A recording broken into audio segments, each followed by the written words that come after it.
भाति स्वपदान्तिकम् वन्दे अहं श्रीगुरुः श्रीयुतपदकमलं श्रीगुरून् वैष्णवांस्व श्रीरूपं सागरजातं सगणरघुनाथान्वितं तं सजीवं साद्वैतं सावधूतं परिजनसहितं कृष्णचैतन्यदेवं श्रीराधाकृष्णपादान् सगणा ललिता श्रीविशाखान्वितांस्व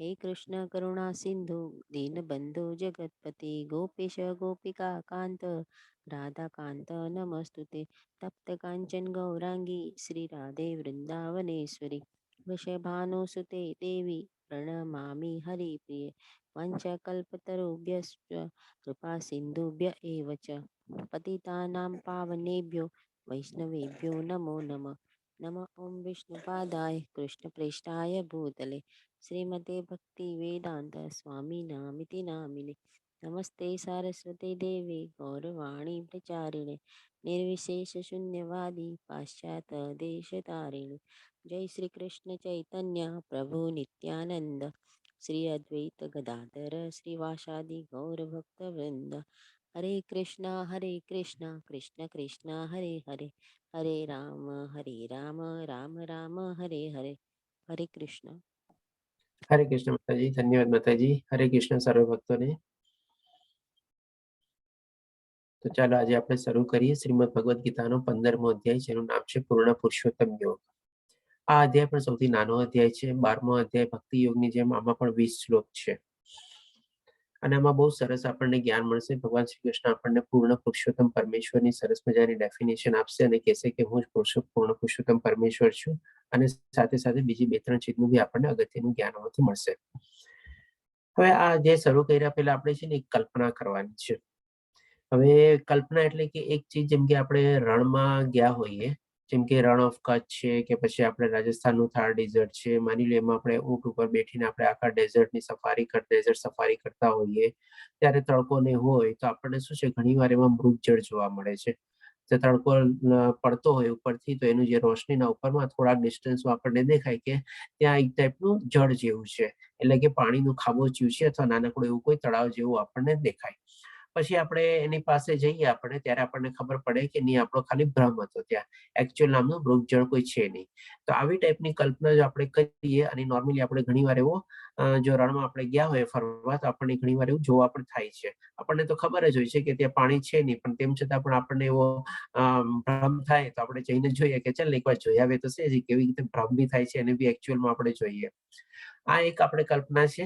અને બીજી એક કલ્પના આપણે કરવાની છે કે એવી જ રીતે આપણે નોર્મલી વૃક્ષના મૂળિયા શું નીચે હોય, પણ હવે એક આપણે ઉલટું વૃક્ષને કલ્પના કરવાનું છે કે જેના મૂળિયા ઉપરની તરફ હોય, અને જેની સ્થળ આપણે પછી શાખાઓ, ડાળીઓ એ બધી ચારે તરફ ફેલાતી હોય, નીચે બી ફેલાતી હોય અને ઉપર બી ફેલાતી હોય. નોર્મલી શું છે, બાકી સાધારણ જે વૃક્ષ હોય એના મૂળિયા નીચે હોય અને બાકી બધા થડ, ડાળીઓ અને પાંદડા ને બધું ઉપરની તરફ ફેલાતું હોય, પણ આપણે આવી ટાઈપનું વૃક્ષ કલ્પના છે. હવે જેમ કે આપણે રણમાં તો શું છે, મૃગજળ આપણને ત્યાં જઈને આપણે એ રીતે આપણને ઘણીવાર થઈ શકે એવું ભ્રમ, અને એકચ્યુઅલમાં બી ભ્રમને બી આપણે રિયલાઇઝ કરી શકીએ. પણ હવે આવા વૃક્ષને આપણે કેવી રીતે આપણે કલ્પવું? તો આના માટે પણ એક છે ને ચીજ છે. આપણે જેમ કે કોઈ નદીના કિનારે ઉભા હોઈએ, અને નદીના કિનારે માની લો એક નાનકડું કે એવું કોઈ ઝાડ હોય. હવે ઝાડના આપણે થડ પાસે ઉભા રહીએ, અને એનું જે આપણે ઝાડનું જે રિફ્લેક્શન પડતું હોય એ નદીમાં અથવા એ પાણીમાં, એ જો આપણે જોઈએ તો આપણને ઉલટું વૃક્ષ આપણને દેખાય. એટલે કે આવી ટાઈપનો આપણો જે ભ્રમ છે કે જેને આપણે કલ્પવાનું છે, એ પણ એકચ્યુઅલમાં જો આપણે એને જોવું હોય, જેમાં આપણે મૃગજળને પણ આપણે એકચ્યુઅલમાં આપણે અનુભવીએ છીએ કે હા, મૃગજળ દેખાણું મને, હું ગયો પણ છે નહીં. એવી જ રીતે બી આવું જો ઉલટું વૃક્ષ આપણે કલ્પો, અને એવી રીતે આપણે એનો આભાસ જો જાણવો હોય, તો કોઈ આવી રીતે નદીના કિનારે ઉભા રહીએ તો આપણે એને કલ્પી શકીએ છીએ. એટલે કે આ બે કલ્પનાની સાથે આપણે આ ચેપ્ટરના અધ્યાયને આપણે શરૂ કરશું. આપણે તો પહેલા શ્લોકમાં પણ ભગવાન શ્રી કૃષ્ણ આપણને એ જ કહેશે કે પૂર્ણ પુરુષોત્તમ પરમેશ્વર બોલ્યા, એમ કહેવાય છે કે છે નહીં એકચ્યુઅલી, એટલા માટે કહે છે કે કહેવાય છે કે એક શાશ્વત અશ્વત્થ વૃક્ષ છે, જેના મૂળ ઉપરની તરફ અને શાખાઓ નીચેની તરફ છે. તેના પાંદડા વેદ મંત્રો છે, અને જે મનુષ્ય આ વૃક્ષને જાણે છે તે વેદોનો જ્ઞાતા હોય છે. એટલે કે ભગવાન શ્રી કૃષ્ણ પણ આપણને કલ્પના કરવાનું અહીંયા કહે છે. અને એ કલ્પના એક વૃક્ષની કરવાનું કે છે કે જેના મૂળ ઉપરની તરફ છે ને શાખાઓ અને પાંદડાઓ બધા નીચેની તરફ વિકસેલા છે. અને પાંદડાને એક રૂપક રૂપે કે છે કે ભાઈ એ વેદ મંત્રો છે. એટલે કે એક પાંદડાને બધાને વેદ મંત્રો તરીકે ભગવાન શ્રી કૃષ્ણ સંબોધિત કરે છે. અને પછી એ પણ કહે છે કે જે મનુષ્ય આ વૃક્ષને જાણે છે તે વેદોનો જ્ઞાતા છે. એટલે કે આ વૃક્ષને જાણવું એટલે કે શું? એને સમજવો, એને પારખવો, એના બારામાં જ્ઞાન મેળવવું. તો આ બધું આપણે જો મેળવી લઈએ તો ભગવાન શ્રી કૃષ્ણ ઈ કમ્પેરિઝનની સાથે કહે છે કે વેદોનો પણ જ્ઞાતા થઈ જાય છે. આ રીતે ભગવાન શ્રી કૃષ્ણ આપણને પહેલા શ્લોકમાં સમજાવે છે. હવે જોઈએ ભગવાન શ્રી કૃષ્ણ, અને આ શ્લોક અધ્યાય બી કોઈ અર્જુનના પ્રશ્ન દ્વારા શરૂ નથી થતો, પણ ભગવાન શ્રી કૃષ્ણ પોતાના જ્ઞાન દ્વારા શરૂ કરે છે. હવે આ જ રીતે જેમ આપણે કીધું ને કે કોઈ ઝાડના આપણે નદીના કિનારે કોઈ ઝાડ હોય, એના વૃક્ષ આપણે પાસે ઉભા હોઈએ અને વચ્ચે માની લો આ નદી છે અથવા તો કોઈ પાણીનું એવું છે સમૂહ, અને આ આપણે એવી રીતેનો પ્રતિબિંબ જોઈએ છીએ અથવા પડછાયો જોઈએ છીએ, રિફ્લેક્શન જોઈએ છીએ આપણે કે ભાઈ જેમાં આપણને ઉલટું વૃક્ષ ટાઈપનું દેખાય છે. તો હવે આ જે આપણે જે નદી જે છે એને આપણે સિમ્બોલિક રીતે શું લઈ શકીએ કે ભાઈ આપણે ભવસાગર છે. ભવસાગર શેનો છે? તો કે ભાઈ આપણે ઈચ્છાઓ ને બધાનો ભવસાગર છે. આપણે એને પાર કરીને આપણા મૂળિયા તરફ પહોંચવાનું છે. હવે આના પછી બી એક બે સ્લાઇડ એવી આવશે અને સિમ્બોલિક પિક્ચર બી એવા જ આવશે કે આપણી સ્થિતિ આપણને એ વર્ણવશે અથવા કેવી રીતે આપણે આ દુનિયામાં ઊંધે માથે આપણે લટકેલા છીએ.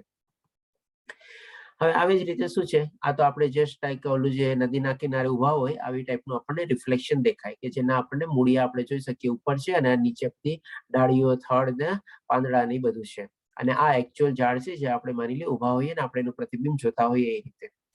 પણ હવે આ જે પિક્ચર જે છે એ સંબોધે છે કે ભાઈ આપણે છે ને આવી રીતે ઊંધા માથે અહીંયા લટકીએ છીએ. આપણે ઉપરથી આવી તો ગયા છીએ અને એક ડાળમાં કંઈક આપણે ફસાઈ ગયા છે, અને જે આ વૃક્ષ છે જો એને આ રીતે આપણે જાણી લઈએ તો આમાંથી આપણને નીકળવાનો રસ્તો મળે. નહીં તો આમાં ને આમાં જ આપણે લટકાયેલા રહીએ અને ફરીથી પાછા આમાં ને આમાં જ આપણને પડવાનો વારો બી આવી શકે. તો હવે આપણે જોઈએ ભગવાન શ્રી કૃષ્ણ હવે આપણને શું કહે છે. અને આ જે દુનિયા જે છે, જેમ આપણે કીધું ને એક ટાઈપનું ભવસાગર છે, ભવસાગરને આપણે પાર કરવાનો છે. એટલે કે આ જે આપણું સનાતન ધામ છે, ભગવાનનું ધામ છે, ત્યાં આપણે પહોંચવાનું છે. અને આ માની લો આપણે ભૌતિક દુનિયાને રિપ્રેઝન્ટ કરે છે અને આ વચ્ચેનો જે પુલ છે એ આપણી બધી ઈચ્છાઓને બધાને આપણે પુલ તરીકે આપણે વર્ણવી શકીએ દુનિયાને આપણે. અને આ દુનિયાને આપણે પાર કરીને એટલે કે આપણી ઈચ્છાઓને બધાને આપણે ત્યાગી ભગવાનની ભક્તિમાં પરોવાય અને ભગવાનના આપણે સનાતન ધામમાં પહોંચવાનું છે કે ત્યાંથી ગયા પછી આપણે પાછા આવવાનું નથી.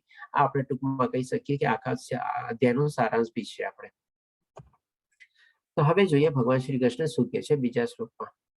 આ વૃક્ષની શાખાઓ નીચે અને ઉપરની તરફ વિસ્તરે છે. ભૌતિક પ્રકૃતિના 3 પ્રકારના ગુણો દ્વારા પોષણ પામે છે. આપણે ગઈકાલે જ અધ્યાયમાં જોઈ લીધું 14મા અધ્યાયમાં ગુણત્રય વિભાગ યોગમાં કે ઓલરેડી 3 ગુણોમાં એમાં આપણે કહે ને શું કહેવાય યુક્ત છે, એટલે કે ઓલરેડી ઇન્સ્ટોલ્ડ છે એમાં એ રજોગુણ, તમોગુણ અને સતોગુણ. અને એના દ્વારા ભગવાન શ્રી કૃષ્ણ કહે છે કે આ પ્રકૃતિ જે છે એ પોષણ પામે છે. એટલા માટે આપણે ત્યારે સૂચક રીતે લીધેલું હતું કે જો માની લો ભગવાનને પ્રકૃતિ 3 ગુણો ન બનાવ્યા હોત તો આ પ્રકૃતિને બી ભરણ પોષણ કોણ કરે. અને એવી જ રીતે પણ 3 ગુણોને આપણા હાથમાં એક ટાઈપનું રમકડું છે કે જેના પ્રમાણે આપણે એમાં કન્ટિન્યુઅસલી ઇન્વોલ્વ રહીએ છીએ અને બિઝી રહીએ છીએ આપણે. એટલે કે આ રીતે ભગવાન શ્રી કૃષ્ણ કહે છે કે ભૌતિક પ્રકૃતિના 3 પ્રકારના ગુણો દ્વારા તે પોષણ પામે છે. તેની ડાળખીઓ ઇન્દ્રિયોના વિષયો છે. હવે જે ડાળખીઓ જે છે એ કેટલી આજુબાજુ ઉપર નીચે આમ તેમ ડાળખીમાંથી ડાળખી એમ કરીને વિસ્તરેલી જોઈએ. તો એ જ ચીજ છે ને આપણી દુનિયામાં છે. કેટલી ઈચ્છાઓ બધી થાય છે આપણને. ક્યારેક આ મેળવી લો, ક્યારેક ઓલાને મળી લો, ક્યારેક અહીંયા વહી જાઓ, એ પૂર્ણ થયું ત્યાં પછી બીજી ઈચ્છા, ત્રીજી ઈચ્છા, ચોથી ઈચ્છા, એમ કરીને ઈચ્છાઓ ઉત્પન્ન થતી રહે છે મનમાં ને મનમાં. એટલે કે ભગવાન શ્રી કૃષ્ણ અને એનો અંત બી કોઈ છે નહીં આપણે. એટલે કે ભગવાન શ્રી કૃષ્ણ ડાળખીઓને આપણા ઇન્દ્રિયોના વિષયો તરીકે આપણને સમજાવે છે. આ વૃક્ષના મૂળ નીચે પણ જાય છે અને તે માનવ સમાજના સકામ કર્મોથી બંધાયેલા છે. હવે આ ભગવાન શ્રી કૃષ્ણ શું સમજાવે છે આપણને કે આ વૃક્ષના મૂળ નીચે પણ જાય છે. એટલે કે આપણે માની લો મૂળિયા બધા ઉપર તરફ જતા હોય અને આપણે અહીંયા ઊંધું વૃક્ષ કલ્પી બી લીધું છે અને ઊંધું વૃક્ષના પ્રમાણે ડાળીઓ, થડ ને બધું નીચે છે, પણ સાથે સાથે એના મૂળિયા બી નીચે જાય છે. તો મૂળિયા નીચે જાય છે એનો મતલબ શું છે કે આપણે જયારે આપણી આત્માની જો અધોગતિ કરી લીધી હોય અથવા આપણે કે નરક લોકમાં અથવા જે નીચે આપણે પાતાળ લોક છે, જે નીચે 7 લોક છે, ગઈકાલના અધ્યાયમાં આપણે જોઈ લીધું કે ટોટલ આપણે જે તમોગુણમાં જીવતો હોય એની કેવી ગતિ થાય છે. હું બધાને મ્યુટ કરી દઉં છું. પ્લીઝ આપ સૌ પોતાને મ્યુટ રાખજો જેથી બેકગ્રાઉન્ડ અવાજ ન આવે. તો આ રીતે ભગવાન આપણને કહે છે કે આ વૃક્ષના મૂળ નીચે પણ જાય છે. એટલે કે આપણે જ્યારે આપણી આત્માને અધોગતિ કરીએ, આપણે મોસ્ટલી તમોગુણમાં કે એમાં જીવતા હોઈએ અને કોઈ જાતનું આવું જ્ઞાન, આધ્યાત્મિક જ્ઞાન ન મળે આપણને, અને ન મળવાના કારણે આપણે એ રસ્તો કોઈ દી અપનાવીએ નહીં અને હંમેશા એવા તામસી કાર્યોને બધું કરેલું હોય, તો પણ આપણે નીચો એટલે કે નરક લોકમાં પહોંચીએ, એ આપણી અધોગતિ છે. એટલા માટે ભગવાન શ્રી કૃષ્ણ કહે છે આના મૂળ નીચે પણ જાય છે. અને પછી કે છે અને તે માનવ સમાજના સકામ કર્મોથી બંધાયેલા છે. એટલે કે શું કામ નીચે જાય છે એ પણ અહીંયા ક્લિયર છે. આપણે જે ફળની આશા રાખીએ, જો તામસી ફળ મેળવવાની આશા કરી હોય ને એવા કર્મ કરીએ તો આપણે નીચે લોકમાં જઈએ. અને જો એવા થોડા ઘણા સારા કર્મ કે એવા કર્યા હોય પણ આધ્યાત્મિક કર્મ ન કર્યા હોય તો ફરીથી પાછા આ જ લોકમાં આપણે જન્મ લઈએ છીએ. અને અલગ અલગ યોનિમાં જે પ્રમાણે આપણે જન્મ થાય છે એ ગઈકાલના અધ્યાયમાં આપણે સરસ રીતે ક્લિયર કર્યું. હવે ભગવાન શ્રી કૃષ્ણ ત્રીજા અને ચોથા શ્લોકમાં કહે છે આ વૃક્ષના વાસ્તવિક સ્વરૂપની અનુભૂતિ આ જગતમાં કરી શકાતી નથી. ડેફિનેટલી આપણે એટલે જ પહેલા કીધું કે આપણે કલ્પના કરવાની છે, એક ઇમેજિનેશન કરવાની છે આપણે, અને આવું ઉલટું વૃક્ષની આપણે કલ્પના કરીને આપણે આગળ વધીએ છીએ. એટલે પણ ભગવાન શ્રી કૃષ્ણ કહે છે આની અનુભૂતિ આ વાસ્તવિક જગતમાં થઈ શકે એમ નથી. કોઈ પણ એ સમજી શકતું નથી કે આનો આદિ ક્યાં છે, અંત ક્યાં છે અને આધાર ક્યાં છે. એટલે આપણે આ જગતમાં આવી ગયા, હવે આ ક્યાંથી શરૂ થાય છે જગત, ક્યાં પૂરું થાય છે, ક્યાં અંત થાય છે, એ કોઈ દી આપણને ખબર નથી પડતી આપણને. એ રીતે ભગવાન કહે છે કે ભાઈ કોઈ માણસ આને સમજી બી શકતું નથી અને કોઈ એનું આદિ અંત અથવા મધ્ય ક્યાંય આપણે ગોતી બી શકતું નથી. અને એ આખી જે આ છે શેનો આધાર રૂપે છે એ પણ ઘણીવાર કોઈને કંઈ ખબર પડતી નથી. આપણે તો અત્યારે થોડું ઘણું જ્ઞાન મેળવી લીધેલું છે, આપણે જાણીએ છીએ કે આ બધી બ્રહ્માંડનો અને બધી ભૌતિક પ્રકૃતિનો આધાર, સર્જન કરતા, પાલન કરતા ભગવાન શ્રી કૃષ્ણ પોતે છે. પણ જેને આ જ્ઞાન ન હોય એના માટે તો આ બધું આમ કે ને બેકાર ચીજ જે લોકોને લાગે કે કેવી રીતે થાય છે બધું કઈ સમજાય જ નહીં. હવે કે છે કે પરંતુ મનુષ્ય આ સુદૃઢ મૂળ વાળા, સુદૃઢ મૂળ એટલે કે ભગવાન શ્રી કૃષ્ણ એકદમ મજબૂતાઈથી ઓળખાવે છે કે છે મૂળ મજબૂત, ભલે એને કોઈ ઓળખી ન શકે, ભલે એનો આદિ અંત કે મધ્ય કોઈ ગોતી બી ન શકે, ભલે એનો આધાર બી કોઈ ન ગોતી શકે, એટલે કે આધાર વિના બી મજબૂત છે એકદમ. આ રીતે ભગવાન શ્રી કૃષ્ણ કહે છે કે મનુષ્ય આ સુદૃઢ મૂળવાળા વૃક્ષને વિરક્તિના શસ્ત્રો વડે નિશ્ચયપૂર્વક કાપી નાખવું જોઈએ. હવે વિરક્તિ એટલે આપણે કહી શકીએ કે ભાઈ વૈરાગ્ય, એટલે કે આપણે ઇન્દ્રિય તૃપ્તિ અને ઇન્દ્રિય સુખ માટે જે આપણે લચ્યા પચ્યા છીએ એનાથી આપણે ઉપર ઉઠવાનું છે. અહીંયા ભગવાન શ્રી કૃષ્ણ આપણને કહે છે કે આપણે એક ઝટકે, એક શસ્ત્રથી કંઠી આપણે કાપી નાખવું જોઈએ. આપણે અહીંયા તમે પિક્ચર બી જોજો એ પ્રમાણે પિક્ચર આપેલું છે કે આટલું મજબૂત, કેટલું જાડું થડ ને બધું છે. એક ઝાટકે, હવે આજકાલ તો એ બધી ક્રેનો ને બધી ટાઈપના આવેલી છે કે એક આવી રીતે આમ કાપે તો આખું કપાઈ જાય છે. તો આપણે પણ એ રીતે કરવું જોઈએ કે આપણે બને ત્યાં સુધી જો આપણે કામયાબ ન થઈએ આસ્તે આસ્તે કરવામાં, તો એક ટાઈમ તો એવો જ આવે કે આપણે એક ઝાટકે એને કાપવું જ જોઈએ આપણે, તો જ આપણે આપણો ઉદ્ધાર કરી શકીએ, નહીં તો પછી આપણે ઉદ્ધાર ન કરી શકીએ. અને એના પછી શું કરવાનું, ત્યાર પછી ભગવાન શ્રી કૃષ્ણ આપણને સૂચવે છે કે ત્યાર પછી તેણે એવા સ્થાનની શોધ કરવી જોઈએ કે જ્યાં ગયા પછી પાછા આવવાનું રહેશે નહીં. અને ત્યાં તેણે પૂર્ણ પુરુષોત્તમ પરમેશ્વરનું શરણ લેવું જોઈએ કે જેમનાથી અનાદિકાળથી દરેક વસ્તુનો આરંભ થાય છે તેમજ વિસ્તાર પણ થાય છે. અહીંયા તેમજ વડ છે, તે નથી એકચ્યુઅલી, તેમજ વિસ્તાર પણ થાય છે. એટલે કે માની લો આપણે કરી તો લીધું, કાપી તો નાખ્યું, પછી શું? એટલે કે અહીંયા ભગવાન શ્રી કૃષ્ણ છે ને આપણને આપણા જીવનનું લક્ષ્ય કહે છે. આપણને આ લગભગ બીજી વાર આપણને સમજાવે છે કે આપણા જીવનનું લક્ષ્ય શું છે. તો કે આપણે જીવનનું લક્ષ્ય છે ભગવાનની પ્રાપ્તિ, એટલે કે આપણે બેક ટુ ગોડ હેડ, આપણી અંદર જે આત્માનો વાસ છે, જે પરમાત્માનો અંશ છે, એને આપણે આંગળી પકડીને આપણે પરમાત્માના ઘર સુધી આપણે પહોંચાડવાની છે. એ આપણા જીવનનું લક્ષ્ય છે, નહીં કે આપણે આ જે ભૌતિક દુનિયામાં આવીને ખાલીના સુખ સગવડોને માણવાની, એ જ આપણું જીવનનું લક્ષ્ય છે. અને જે લોકો આવી રીતે કરે છે એ રીતે પણ ભગવાન શ્રી કૃષ્ણે સરસ મજાનું સમજાવ્યું છે આપણને કે એક ચોર કહેવાય છે અને સાથે સાથે પાપ ખાય છે એમ પણ આપણને જાણી ગયા છે આપણે 5મા અધ્યાયમાં કર્મયોગમાં સરસ રીતે. તો આ રીતે ભગવાન શ્રી કૃષ્ણ આપણને જીવનનું લક્ષ્ય બતાવી દે છે કે આપણા જીવનનું લક્ષ્ય શું છે આ શ્લોક દ્વારા આપણે. અને પછી સાથે સાથે એ બી કહે છે કે ત્યાં ગયા પછી પાછું આવવાનું રહેશે નહીં. ડેફિનેટલી ભગવાનનું સનાતન ધામ છે. હવે જેમ આપણે માની લો આપણે ત્યાં પહોંચવાનું તો છે, આપણે આપણા જીવનનું લક્ષ્ય બી બનાવી લીધું. હવે જેમ આપણે શું છે ક્યારે બી આપણે સ્થળાંતર કરતા હોઈએ, આપણે ઘર ચેન્જ કરતા હોઈએ, તો આપણે ત્યાંનું પેલા બધું ચીજ ડિટેલ મેળવવાની કોશિશ કરીએ કે ભાઈ કેટલું દૂર છે, શાક માર્કેટ કેટલી દૂર છે, સ્કૂલ કેટલી દૂર પડશે, ઓફિસ કેટલું દૂર છે, માની લો આપણે નવો ફ્લેટ કે નવું કંઈ ગોતીએ છીએ ત્યારે આપણે બધી ચીજ આપણે તપાસીએ. આજુબાજુમાં પાડસ કેવો છે, વાતાવરણ કેવું છે આજુબાજુમાં, અને કોઈ મોલ છે કે નહીં, કોઈ એન્ટરટેનમેન્ટ સેન્ટર છે કે નહીં, એ બધું આપણે જોઈએ. તો હવે જ્યારે આપણે ભગવાનના સનાતન ધામમાં જવાનું છે તો આપણે ડેફિનેટલી એના માટે બી થોડું ઘણું આપણે સર્ચ કરવું જોઈએ, થોડી ઘણી જાણકારી આપણે એના માટે બી મેળવી જોઈએ કે ભાઈ ઈ ધામ કેવું છે.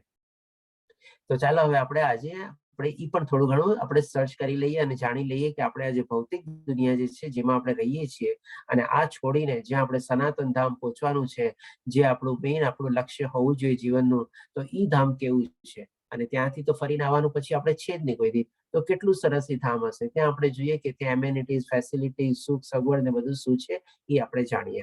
કારણ કે અહીંયાનું તો આપણે જાણી લીધું આપણને કે બધું દુઃખ છે, જે સુખ છે બધું ટેમ્પરરી છે. તો આ છે આપણે આધ્યાત્મિક વિશ્વ અને આપણે ભૌતિક જગતની કમ્પેરિઝન. આધ્યાત્મિક વિશ્વ છે કાયમી છે, એટલે કે હંમેશા પરમાનન્ટ છે. જેમ ભગવાન શ્રી કૃષ્ણ આપણને ઓલરેડી સમજાવી દીધું છે કે મારું એ ધામ જે કદી જ આ પ્રલય બી થાય છે તો બી ઈ એમનું એમ રહે છે, એનો કદી નાશ થતો નથી. આપણે અધ્યાયમાં એક શ્લોકમાં સમજી ગયા હતા. અને આ જે ભૌતિક જગત છે વાસ્તવિક છે, એટલે દેખાય તો છે આપણને પણ અસ્થાયી છે અને એનો પણ નાશ થાય છે. જેમ આપણે જોઈ ગયા છે કે બ્રહ્માજીનું પણ એક આયુષ્ય છે એ પ્રમાણે. પછી ત્યાં જે આધ્યાત્મિક વિશ્વ છે ત્યાં સાચો પ્રેમ છે. ત્યારે અહીંયા શું છે, બધું વાસના જ વાસના છે. આપણે કહીએ ને વાસના, હવસ ને ભૂખ, એ જ બધું આપણે અહીંયા ભરેલું છે. અહીંયા સાચો પ્રેમ આપણને છે ને જોવા નથી મળતો, અથવા તો બધો મતલબી હોય છે, પોતાના કામ ચલાવ પૂરતો હોય છે, ટેમ્પરરી હોય છે. અને જેવું કામ નહીં પૂરું થયું પછી શું છે, out of site out of mind. અને હવે તો પાછું નવું આવ્યું, મેં મોબાઈલ ચેન્જ કર્યો ને તારો નંબર જ ખોવાઈ ગયો, અરે હું તો ભૂલી ગયો. અરે ભાઈ બધું ઠીક છે, સમજી શકીએ. જેનો કોન્ટેક્ટ આપણને કામ હોય, મોબાઈલ ગમે તેટલા ચેન્જ કરીએ તો એનો નંબર નહીં કેમ રહે છે, અને જેનું કામ પતી ગયું એનો નંબર જ કેમ ગાયબ થાય છે. જયારે મળે ત્યારે એમ કહીએ આપણે, તારો હમણાં વચ્ચે મોબાઈલ ચેન્જ કર્યો ને, મોબાઈલમાં વાયરસ આવી ગયો હતો ને, બધો ઉડી ગયા કોન્ટેક્ટ, તારો કોન્ટેક્ટ આવી ગયો, ઠીક છે તારો કોન્ટેક્ટ આપજે ને મને, એવી રીતે. એટલે કે બધા આપણા જે છે બધું ટેમ્પરરી ને કામ પૂરતા અથવા સ્વાર્થ પૂરતા હોય છે. હવે આમાં છે ને હું આપને એક બે સ્ટોરી કહીશ કે થોડી ઘણી આપણે રિલેવન્ટ બી હોઈ શકે. અને મારા અનુભવની સ્ટોરી છે એટલે તમને કહું છું કે ભાઈ એક છોકરો અને છોકરી હતા. હવે હજી વિવાહ નથી થયા, પણ શું છે કે ભાઈ વિવાહ થવાના છે. એટલે કે એ લોકો એકવાર પાર્કમાં જાય છે. પાર્કમાં જાય છે તો ઓલો છોકરો શું છે, જ્યાં રસ્તા બને સાથે સાથે ચાલતા હોય છે, હાથમાં હાથ નાખીને એવી રીતે. અને છોકરાને આગળમાં એક કાંટો દેખાય છે. એટલે ઓલો છોકરો શું છે, તરત ઓલીને કહે છે ઉભી રહે ઉભી રહે, આગળ કાંટો છે. એટલે પેલા પોતે 2 ડગલા આગળ વધે છે, કાંટો ઉપાડે છે, દૂર ફેંકે છે ને પછી એને કહે છે કે ચાલ. ઓકે, હવે માની લો એ બંનેના વિવાહ થઈ ગયા, લગ્ન થઈ ગયા. પછી પાછા 1-2 વર્ષ પછી પાછા એ લોકો ઈ જ પાર્કમાં આટો મારવા આવે છે. ત્યારે આટો મારવા આવે છે ત્યારે બંને પાછા એ જ રીતે સાથે ચાલતા હોય છે. હવે થોડા અદબ પાડીને ચાલે છે, થોડા પોસ્ચર ચેન્જ થઈ ગયા છે. Okay, whatever is the reason, અદબ પાડીને બંને પ્રમાણે ચાલે છે. અને ઈ છોકરાને પાછો એક કાંટો દેખાય છે. ત્યારે શું કહે છે, સામે જોઈને ચાલજે, કાંટો છે, ખ્યાલ રાખજે, બસ એમ કહે ને. એટલે પછી ઓલી વાઈફ બિચારી પ્રમાણે એનાથી જરાક દૂર છે ને, વાઈફ હસબન્ડ આમ નીકળે, વાઈફ આમ નીકળે, પાછળ ચાલવા માંડે છે. ઓકે, હવે લગ્નને થોડાક વર્ષો વીતી ગયા છે, માની લો 15-20 વર્ષ થઈ ગયા છે, અને થોડાક એ રીતે થઈ ગયા છે. ત્યારે હવે પાછા આવે છે પાર્કમાં. ત્યારે શું છે, હસબન્ડ થોડોક આગળ ચાલે છે. પેલા અલગ પોઝિશન હતી, પછી અલગ પોઝિશન આવી, અને હવે ટોટલ પાછી ડિફરન્ટ પોઝિશન આવી. હસબન્ડ થોડોક આગળ ચાલે છે અને વાઈફ થોડી પાછળ ચાલે છે. હવે એને પાછો એ કાંટો દેખાય છે. એટલે શું કહે છે, કાંઈ નહીં, ચૂપચાપ મનમાં હસે છે, બસ કાંઈ બોલતો નથી, અને એ આગળ નીકળી જાય છે. જેવી વાઈફ જાય છે, પાસ થાય છે, કાંટો ખૂંચે છે. શું થયું, દેખાતું નથી, કાંટો છે, જોઈ નથી શકતી, બરાબર ચાલતી નથી. પાર્કમાં કાંટાનો હોય તો શું હોય, બીજું ધ્યાન રાખીને ચાલવું જોઈએ ને. બસ આવી એટલે સમજી શકીએ છીએ આપણે કે ભાઈ કેવો પ્રેમ હશે, પેલા કેવો હશે ને હવે કેવો હશે એ પ્રમાણે. અને એવી જ રીતે આ બધી ચીજમાં, બધા રિલેશનમાં એપ્લાય થાય છે આજની તારીખમાં. બધા ચીજ ટેમ્પરરી ને બધું થઈ ગયું છે આપણે. એટલે કે સ્વાર્થ, મતલબ, કામ પૂરતો, વાસના, આ બધું ચીજમાં છે, આ બધી ભૌતિક ચીજમાં. પછી આવે છે સાચું સુખ. જો સાચો પ્રેમ હોય તો ડેફિનેટલી સાચું સુખ બી આપણે આધ્યાત્મિક દુનિયામાં છે. અને અહીંયા શું છે, જેમ આપણે જોઈ લીધું ઓલરેડી, બધું કામ ચલાવ, ટેમ્પરરી, રાત ગઈ બાત ગઈ, પછી હું કોણ ને તું કોણ, બસ એવી રીતે. સાચો પ્રેમ હોય, સાચું સુખ હોય તો સંબંધો બી સાચા હોય. ડેફિનેટલી આધ્યાત્મિક દુનિયામાં ભક્ત અને ભગવાન વચ્ચે એકદમ સરસ મજાના સંબંધ છે, કારણ કે ભગવાન હંમેશા એના ભક્તોનો ખ્યાલ રાખે છે, કોઈ દેને છોડતા નથી. ત્યારે અહીંયા તો બધા કામ ચલાવ સુખની જેમ સંબંધો બી કામ ચલાવ છે. મોબાઈલ ચેન્જ થાય, કોન્ટેક્ટ બી ચેન્જ થાય, બધું થાય પ્રમાણે. પછી ડેફિનેટલી જ્યાં સંબંધ, પ્રેમ અને સુખ બધું સાચું હોય ત્યાં કોઈ જાતની કોઈ ઉદાસી નથી. બધા એકદમ સુખ અને આનંદમાં રહીએ છીએ. એકદમ આપણે ચિરસ્થાયી આનંદ હોય છે, સત્યચિત્ત આનંદ એવી રીતે. અને અહીંયા તો બધી ઉદાસી જ છે. ઓલાએ મારું આમ કરી લીધું, મેં એની સાથે આમ કર્યું હતું, તોય એને મારી યાર આમ કર્યું, મેં આટલું ચીજ એના માટે કર્યું, તોય હવે જોતો અત્યારે મારી યાર કેવી રીતે રહી છે, શું લાભ મળ્યો, શું મળ્યું, આ બસ અમે આ જ ચીજ બધી આપણે. અને ડેફિનેટલી ત્યાં 4 વાસ્તવિક સમસ્યાઓ ગેરહાજર હોય છે, જે અહીંયા ભૌતિક દુનિયામાં 4 વાસ્તવિક સમસ્યાઓ હાજર હોય છે. હવે કોઈ મને કહી શકશે કઈ 4 વાસ્તવિક સમસ્યાઓ? ચેટ બોક્સમાં બી ટાઈપ લખી શકો છો અથવા બોલી બી શકો છો. હરે કૃષ્ણ. કઈ 4 વાસ્તવિક સમસ્યાઓ અહીંયા સંબોધવામાં આવેલી છે? ઘણી વાર આપણે રિપીટ બી કરેલી છે. હરે કૃષ્ણ પ્રભુજી. જન્મ, હરે મૃત્યુ, જરા, વ્યાધિ.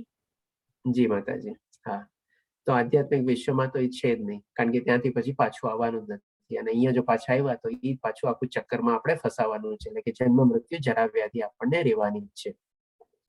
તો આપણને હવે ખબર પડી ગઈ કે ભાઈ આપણે જે ભૌતિક દુનિયામાં જે આપણે પરમાનન્ટ જવાનું છે, આપણું જીવનનું લક્ષ્ય બી ખબર પડી ગઈ. અને આપણે સરસ રીતે આપણે જે ઘરમાં જવાનું છે, જે આપણું સાચું ધામ છે, આપણું પરમ ધામ છે, જેની સાથે આપણે રહેવાનું છે, એ આપણને બધું ખબર પડી ગઈ કે ત્યાં આપણને શું શું ચીજ મળશે. અને એની કમ્પેરિઝનમાં આપણને અત્યારે શું મળે છે એ પણ આપણે જોઈ લીધું. તો હવે આપણે આગળ વધીએ. તો 5મા શ્લોકમાં ભગવાન શ્રી કૃષ્ણ કહે છે કે હવે આ બધું પહોંચવા માટે કરવાનું શું? હવે માની લો આપણે નવું ઘર ને બધું લઈ તો લીધું, હવે ત્યાં આપણે માલ સામાન શિફ્ટ કરવાનો છે બધો. તો માલ સામાન કેવી રીતે શિફ્ટ કરશું આપણે? એટલે કે નવા ઘરમાં આપણે હવન કરીએ, આ કરીએ, તે બધું કરીએ, બધી તૈયારી કરવાની છે. તો ચાલો હવે આપણે બી તૈયારી કરીએ અહીંયા. તો ભગવાન શ્રી કૃષ્ણ એ જ આપણને કહે છે 5મા શ્લોકમાં, જે મનુષ્ય મિથ્યા પ્રતિષ્ઠા એટલે કે ફોલ્સ ઈગો, આપણે અહંકાર બી આવી ગયો આમાં, કારણ કે અહંકાર શેનો હોય? પ્રતિષ્ઠા, પૈસાનો, રૂપનો, સુંદરતાનો, આવી રીતે બધાનો હોય. આને બધાને આપણે અહંકાર રીતે બી રહી શકીએ. મોહ તથા કુસંગથી રહિત. મોહ તથા કુસંગ શેનો આપણે? તો કે આ ભૌતિક દુનિયાના બધાના આપણા ઈચ્છા અને શરીર સુખ, ઇન્દ્રિય સુખના. જેઓ શાશ્વત તત્વને જાણે છે, શાશ્વત તત્વને એટલે કે આપણે જેને આત્મજ્ઞાન છે, જેઓ દુન્વય કામ વાસનાથી નિવૃત્ત થઈ ગયા છે. આ બધી જે આપણે જે જોઈ લીધું કે બધું કામ વાસના, ટેમ્પરરી ને બધું છે, જે બધા કામ ચલાવ છે, બધું આપણે એનાથી આપણે પરે થઈ ગયા છે. જેઓ સુખ દુઃખના દ્વંદ્વથી મુક્ત થયેલા છે, અને જેઓ મોહ રહિત થઈને પરમેશ્વરને શરણાગતિ કેવી રીતે થવું તે જાણે છે, તેઓ શાશ્વત પદને પામે છે. એટલે કે હવે આપણે શું છે? તૈયારી બાંધવાની છે આપણી. આપણે જેમ આપણે માની લો કે એડમિશન લેવું હોય, એ માની લો એટલું મોટું સરસ મજાનું ધામ છે, સનાતન ધામ છે, તો ત્યાં બી તો સિક્યોરિટી ગાર્ડ ને બધા હશે. ત્યાં બી તો આપણું બોડીનું સ્કેનિંગ ને બધું થવાનું જ છે આપણે. તો આ ચીજો બધી આપણે કેળવી લઈએ તો આપણે સ્કેનિંગ માંથી આપણે સરસ રીતે પાસ થઈએ, ભગવાનની આપણે શરણાગતિ લઈએ, અને ભગવાન બી આપણી શરણાગતિ સ્વીકારે. એટલે કે આમાં 3 ઇમ્પોર્ટન્ટ ચીજ ફરીથી એકવાર રિપીટ કરી દઉં છું કે સૌ પ્રથમ આપણે રાગ, દેશ, ક્રોધ બધું છોડી દેવાનું છે. પ્લસ આપણે અહંકાર આપણે કાઢી નાખવાનો છે આપણે. અને પ્લસ આપણે લાસ્ટમાં આવે છે કે સૌથી વધારે ઇમ્પોર્ટન્ટ છે શરીર સુખ અને ઇન્દ્રિય સુખ, અથવા જે મોહ, માયા અને આકર્ષણ બધા જે છે આપણે એનાથી આપણે ઉપર ઉઠવાનું છે. જો આ ચીજ બધી આપણે કેળવી લેશું તો આપણે આરામથી મેટલ ડિટેક્ટરમાંથી પાસ થઈ જશું. આપણે નવા આપણા ધામ તરફ આપણે ભગવાનની શરણાગતિ લઈ લેશું, અને ભગવાન આપણને આવકારવા બી રેડી થશે. પછીનું જે કાર્ય છે, પછી આપણે ભક્તિ કરવાનું ખાલી બાકી રહે છે આપણે. અને જેમ જેમ પછી ભક્તિમાં આગળ વધશું એવી રીતે આપણને ભગવાન શ્રી કૃષ્ણ આપણું વેલકમ કરવા રેડી છે આપણે. હવે એવી રીતે પછી 6ઠા શ્લોકમાં જોઈએ આપણે, ભગવાન શ્રી કૃષ્ણ ત્યાંનું થોડું ઘણું ડિસ્ક્રિપ્શન આપે છે. આની પહેલા આપણે એક અધ્યાયમાં પણ જોઈ ગયા હતા કે જે હંમેશા ચિરસ્થાયી છે, આપણે જેનું ક્યારેય પતન થતું નથી, એ જોઈ ગયા હતા. ને અહીંયા ભગવાન શ્રી કૃષ્ણ હવે ત્યાં કેવી ટાઈપની ફેસિલિટીઝ, એમ્યુનિટીઝ એ બધું થોડુંક કહે છે આપણને. મારું તે પરમધામ ન તો સૂર્ય કે ચંદ્ર દ્વારા પ્રકાશિત થાય છે, અને ન તો અગ્નિ કે વીજળી દ્વારા. તો શું ત્યાં અંધારું છે? Definitely not. જ્યારે ભગવાન શ્રી કૃષ્ણ પોતે સૂર્યનો જો સ્ત્રોત હોય તો પછી ત્યાં કેવી રીતે અંધારું હોય? એટલે કે ભગવાન શ્રી કૃષ્ણનો કહેવાનો મતલબ છે કે ન તો એને સૂર્ય અથવા ચંદ્રની જરૂર છે, ન તો અથવા અગ્નિ અથવા વીજળી. એટલે કે ત્યાં કોઈ નથી, કોઈને એસીની જરૂર નથી, કોઈ આપણે લાઇટ બત્તીની જરૂર કે નથી, મીણબત્તીની જરૂર કે કોઈ ચીજની જરૂર નથી. બધું પ્રકાશ જ પ્રકાશ છે, કારણ કે ત્યાં બધા આપણે પવિત્ર આત્માઓ બધી વસતી હોય છે, અને આત્મા પોતાનામાં જેટલું તેજ છે, આપણે એક અધ્યાયમાં જોયેલો કે આખા શરીરને એ પ્રકાશિત કરે છે. એ આપણે છેલ્લો શ્લોક વખત એ પ્રમાણે જોયેલું. તો ત્યાં એક સરસ મજાનું પિક્ચર બી હતું, એક બોડી હતી અને મેં આત્મા રૂપે બધી એકદમ પ્રકાશિત થયેલું શરીરને જોયું હતું. એટલે કે બધી જ આપણે આત્માઓ જે છે પવિત્ર આત્મા છે અને સેલ્ફ ઇલ્યુમિનેટેડ છે, એટલે પોતે જ પ્રકાશનો મતલબ બીજો જ્ઞાન બી થાય છે. બધી જ્ઞાનીઓ આત્મા છે અને પ્રકાશિત આત્મા છે, એટલે એને કોઈ આવી ભૌતિક દુનિયાના અજવાળાની જરૂર છે નહીં, કારણ કે ભૌતિક દુનિયામાં અજ્ઞાન છે, અંધારું છે, એટલે એને સૂર્ય અને ચંદ્રની અથવા તો લાઇટ, અગરબત્તી, આ તે બધાની જરૂર પડે છે, ઇલેક્ટ્રિસિટી ને બધાની. પણ ત્યાં એને કોઈ અગ્નિ, વીજળી કે ચંદ્ર કોઈની જરૂર છે નહીં, કારણ કે ત્યાં અજવાળું જ અજવાળું છે, જ્ઞાન જ જ્ઞાન છે. જે મનુષ્ય ત્યાં પહોંચી જાય છે તેઓ આ ભૌતિક જગતમાં ફરી કદી પાછા આવતા નથી. કોણ આવે? મૂર્ખો આવે. હવે ભગવાન શ્રી કૃષ્ણ 7મા શ્લોકમાં કહે છે, આ શ્લોક બહુ સરસ મજાનો શ્લોક છે. આપણે આ બદ્ધ જગતમાં બધા જીવો મારા સનાતન અંશો છે. બદ્ધ જીવનના કારણે તેઓ બધી 6 ઇન્દ્રિયોથી કઠોર સંઘર્ષ કરી રહ્યા છે, જેમાં મનનો પણ સમાવેશ થાય છે. હવે આમાં છે ને એક ઇમ્પોર્ટન્ટ ચીજ છે. આમાં ભગવાન શ્રી કૃષ્ણ છે ને એનો પોતાનો પ્રેમ છલકાવે છે દરેક જીવાત્મા ઉપર. આપણે જેમ માતા હોય તો એનું જે બાળક હોય, આપણે ઘણીવાર માતા નથી કહેતી આ તો મારા શરીરનો અંશ છે. આપણે બાય ડિફોલ્ટ ઘણીવાર એવી રીતે મોઢામાંથી નીકળી જાય છે, કારણ કે એમનામાંથી જ આપણે નીકળેલું હોય છે. તો એવી જ રીતે બી શું છે, અહીંયા પણ ભગવાન શ્રી કૃષ્ણ પોતાના જ અંશ તરીકે બધા જીવાત્માને વર્ણવે છે. આ બધા જગતમાં બધા જીવો, એટલે કે બધા ટાઈપના જીવો, એવું નહીં કે ખાલી મનુષ્ય, બધી 84 લાખના જે જીવો છે બધા સનાતન અંશો છે. જે માતાનું કે આ તો મારો જ અંશ છે, મારું જ બાળક છે ને, એટલે કે એવી રીતે ભગવાન શ્રી કૃષ્ણ કહે છે કે બધા મારા અંશો છે. અને સાથે સાથે એની કરુણા બી પ્રગટાવે છે કે બદ્ધ જીવનના કારણે તેઓ બધી 6 ઇન્દ્રિયોના કઠોર સંઘર્ષ કરી રહ્યા છે. જે માતા શું છે, એનું બાળક બિચારું મોટું થાય પછી કેટલી બધી સંઘર્ષ કરતો હોય, એની લાઈફમાં કેટલા બધું ભણવા માટે સંઘર્ષ કરતો હોય, નોકરી માટે સંઘર્ષ કરે, ધંધા માટે સંઘર્ષ કરે, કંઈક ને કંઈક સંઘર્ષ કરતો જ રહેતો હોય. ત્યારે ઘણી વાર ક્યારેક જોજો થાકેલો પાકેલો છોકરો કે કંઈક આવી જાય, ભલે લગ્ન બગન બી થઈ ગયા હોય કે નો થયા હોય, તો માતા આવે ને, બેટા આવ, બેટા થાકી ગયો, બેસ, શાંતિથી પાણી પી, આ લે, આમ કર, એમ કરીને કહે. અને પછી શું કે આટલું બધું બેટા શું કામ સ્ટ્રગલ કરે? જે છે એ બધું ભગવાન દીધેલું બરાબર છે. આટલો બધો ઉદ્ધમ શું કામે કરસ? આટલો ઓવર ટાઈમ આ તે બધું શું કામે? એમ કરીને માતા બિચારીની કેટલી કેર કરતી હોય. એવી જ રીતે છે ને ભગવાન શ્રી કૃષ્ણ આપણને પોતાનો પ્રેમ છલકાવે છે બધી આત્મા ઉપર, કે બદ્ધ જીવનના કારણે તેઓ બધી 6 ઇન્દ્રિયોથી કઠોર સંઘર્ષ કરી રહ્યા છે. આપણે પણ એના દ્વારા જ આપણે કન્ટિન્યુઅસલી ઇન્વોલ્વ હોઈએ છીએ, જેમાં 6 ઇન્દ્રિયોમાં મનનો પણ સમાવેશ થઈ જાય છે. આપણે શું કરીએ છીએ આવીને? આ જ કન્ટિન્યુઅસ આપણે, એટલે કે આપણે ત્યારે શું છે, માતા બેટાને કહે કે બેટા આ બધું થોડુંક ઓછું કર, થોડુંક શાંત રહે, જે છે એ બધું બરાબર છે, ભગવાનનું દીધેલું બધું ઠીક છે, તારી પાસે થોડું ઘણું હવે પોતાના માટે આવી રીતે શાંત જીવે તું જીવ, અને આટલો બધો ઉદ્ધમ કરવાની જરૂર નથી. એવી જ રીતે ભગવાન શ્રી કૃષ્ણ આપણને કહે છે, આપણે આજે બધું સંઘર્ષ બધું કરીએ છીએ શેના માટે? શું મળવાનું છે આપણને? નથી કાંઈ મળવાનું છે, કાંઈ સાથે લઈને જવાના. પણ જો એટલો સંઘર્ષ ને બધું થોડો ઘણો આપણે આધ્યાત્મિક જીવનમાં આપીએ તો પણ આપણે આપણા જે પરમ પિતા જે છે ભગવાન શ્રી કૃષ્ણ પાસે આપણે પહોંચી શકીએ, એના ધામમાં પહોંચી શકીએ. અને આપણું વેલકમ કરવાથી સરસ મજાની તરીકે રેડી જ છે હંમેશા. પણ આપણે તો કન્ટિન્યુઅસલી આમાં ને આમાં જ આપણે પડેલા હોઈએ છીએ. એ રીતે ભગવાન શ્રી કૃષ્ણ આપણને પોતાનો અહીંયા પ્રેમ, એક માતા તરીકે અને એક આપણે પિતા તરીકે એનો પ્રેમ અહીંયા છલકાવે છે આ શ્લોકમાં. અને જો આવી સંવેદનાથી આપણે સમજીએ ને તો આપણને સરસ રીતે સમજવામાં આવે. બાકી જો આપણે લિટરલી આને લઈ લઈએ ને કે ઠીક છે બધા અંશો છે ઓકે, તો શું છે, અને જે બધા એક્ટિવિટીમાં ઇન્વોલ્વ છે ઓકે, સ્ટ્રગલ તો અહીંયા જ્યાં લાઈફમાં આવ્યા છે તો કરવાનું છે, લાઈફ ઇઝ અ સ્ટ્રગલ કે છે ને, અથવા તો life is a battle, fight it, એવી રીતે. પણ એવું નથી એકચ્યુઅલી. આપણે જે કરીએ છીએ બધી આપણી ખોટી મહેનતની બધું છે. ભગવાન શ્રી કૃષ્ણ આપણને ઘણી વાર વાળી ઘડી આવી આપણી અંતસ્ફૂર્ણા આપે છે કે બેટા થોડોક શાંત બેસ. જે માતા એના પુત્ર અને પુત્રીને કહેતા હોય ને બેટા થોડોક શાંત બેસ, આવી રીતે આમ કર, હવે જે છે બરાબર છે. તો આ રીતે આપણે જો લઈએ ને અને આવી જે ભગવાનની ઇમોશન જે છે આપણે સમજી શકીએ તો આપણને ઘણું બધું આમાંથી સમજવા જેવું છે.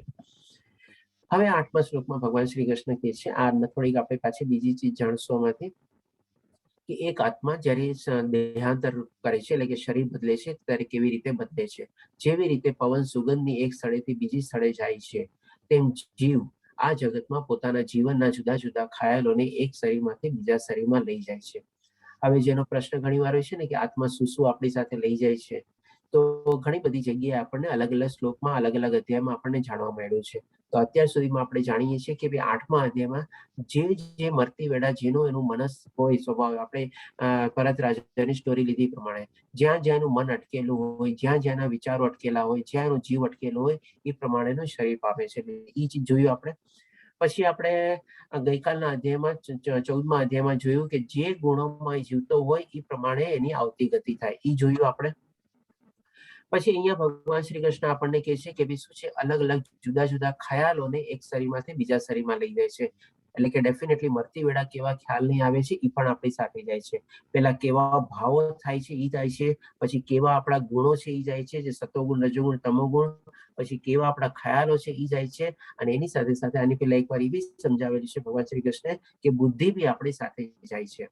તો આ 3 થી 4 ચીજ છે આપણે એ આપણી આત્મા કેરી ફોરવર્ડ કરે છે એની સાથે એ પ્રમાણે. તો અહીંયા ભગવાન શ્રી કૃષ્ણ કહે છે આ પ્રમાણે તે એક શરીરને ધારણ કરે છે અને પછી તેને ત્યાગીને બીજું શરીર ધારણ કરે છે. એટલે કે એ શરીર છોડી દીધું, એને જે પોતાની સાથે લેવાનું હતું એ પોતે લઈ લીધું. એ બધું અવ્યક્ત છે.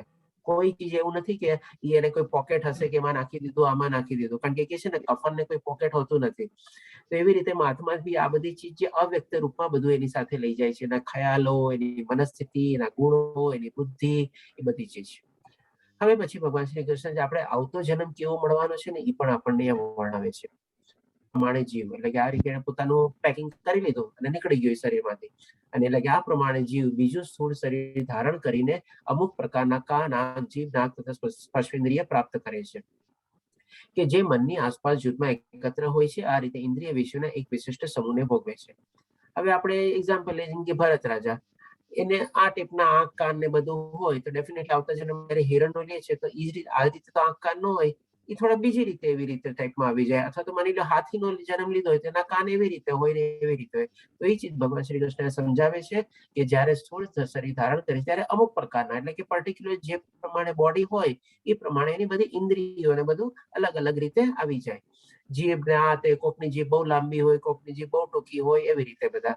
અને આજુબાજુમાં જ ગોઠવાયેલા હોય છે, મનની આજુબાજુમાં જ. એ રીતે તો આ રીતે ડેફિનેટલી ભગવાન શ્રી કૃષ્ણ વર્ણવે છે કે જેવો જેવો જીવ પ્રાપ્ત કરે છે એવી રીતે બધા અંગો ઉપાંગો જે છે, ઇન્દ્રિયોને બધું ઓટોમેટિકલી ગોઠવાઈ જાય છે. પછી 10મા શ્લોકમાં કહે છે મૂર્ખ મનુષ્યો સમજી શકતા નથી કે પોતાના શરીરને કેવી રીતે છોડી દે છે. તેમાં જે પણ સમજી શકતા નથી કે પ્રકૃતિના ગુણોના પ્રભાવ હેઠળ તેઓ કેવા પ્રકારનું શરીર ભોગવે છે. પરંતુ જેની આંખો જ્ઞાનથી કેળવાયેલી હોય છે તે આ બધું સર્વચિત જોઈ શકે છે. હવે આ ચીજ છે ને ભગવાન શ્રી કૃષ્ણ બહુ સરસ રીતે અહીંયા સમજાવે છે કે મૂર્ખ મનુષ્યને છે ને, મૂર્ખ એટલે કોણ? જેને આત્મજ્ઞાન કે કાંઈ ન હોય પ્રમાણે કોઈ ચીજ કાંઈ ખબર નથી હોતી. પણ જે લોકોને આત્મજ્ઞાન ને બધું હોય છે એ આ બધી ચીજને છે ને પ્રત્યક્ષ પોતાના હિસાબે જોઈ બી શકે છે. હવે એ બી આપણે જોશું કે આગળના શ્લોકમાં ભગવાન શ્રી કૃષ્ણ આપણને એ બી સમજાવે છે કે કેવી રીતે જોવે છે. અહીંયા એક આપણી સામે પિક્ચર આવશે પહેલા, જેમ કે આ ગાડી માની લો ખરાબ થઈ ગઈ હોય અને આ ગાડીનો માલિક છે એ ખોલીને બોનેટ ખોલીને જોવે છે અને બસ ખાલી માથું શું થયું છે કઈ ખબર તો પડતી નથી આમાં. પણ એવી જ રીતે જયારે મેકેનિક આવી જાય છે એને તરત ને એ રીતે બધું જોઈ લે છે ને ખબર પડી જાય છે ને ગાડી ઠીક કરી દે છે. તો આવો જે આત્મ સાક્ષાત્કાર જેને થયેલો હોય ને એ બધી ચીજ અહીંયા બેઠા બેઠા જોઈ શકે છે ઘણી વાર કે ભાઈ મારો આગલો છે તમને બધું કેવી રીતે થવાનું છે અથવા કેવી રીતે પોતે શરીર છોડી રહ્યા છે. અહીંયા ભગવાન શ્રી કૃષ્ણ કહે છે 11મા શ્લોકમાં આત્મ સાક્ષાત્કારમાં સ્થિર થયેલા પ્રયત્નશીલ આત્મવાદીઓ આ બધું સ્પષ્ટ રીતે જોઈ શકે છે કે ભાઈ પોતે અત્યારે કયા ગુણોમાં છે, સાત્વિક ગુણોમાં છે કે કયા ગુણોમાં, કે પોતે ગુણાતીત છે. મોસ્ટલી આ લોકો સાત્વિક ગુણમાં હોય કે ગુણાતીત હોય. રજો અને તમો ગુણ તો ઓલરેડી ખતમ જ થઈ ગયા હોય.